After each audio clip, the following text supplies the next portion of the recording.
Fala, pessoal! Pergunta que tem chegado muito aqui pra gente, principalmente depois da última semana que foi difícil, que viu o preço da arroba chegar a novos níveis para baixo, né? O que deve acontecer daqui pra frente? E para responder essa pergunta, a gente precisa fatiar a análise em diferentes prazos de tempo, ou seja, curtíssimo prazo, que são as próximas semanas, curto prazo, que é o segundo semestre, e médio e longo prazo, que seria daqui 24, 20, 30 meses, tá certo? Então, primeiro vamos falar do curtíssimo prazo, tá?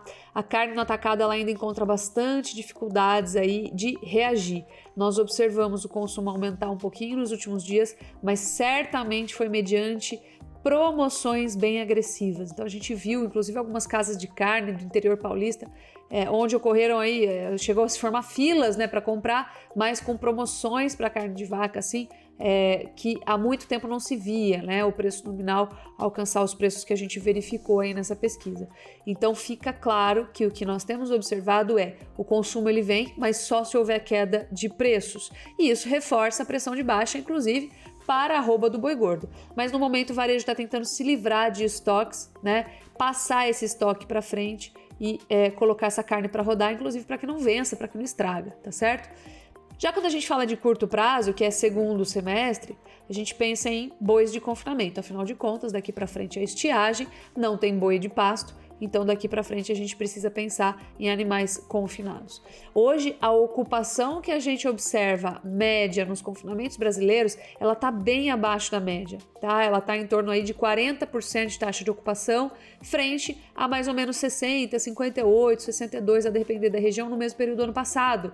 Ou seja, o pessimismo está, de fato, tomando conta do invernista, né?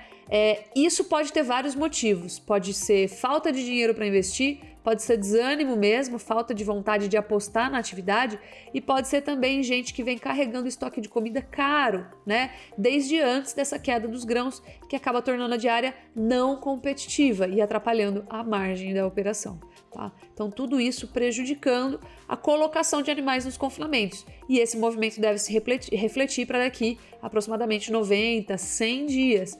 Então, eu chamaria a atenção aqui de vocês para um ponto muito interessante, que é a curva futura, né, na B3. Então, quando a gente olha para a bolsa, ela dá praticamente zero ágio para o boi da entre-safra.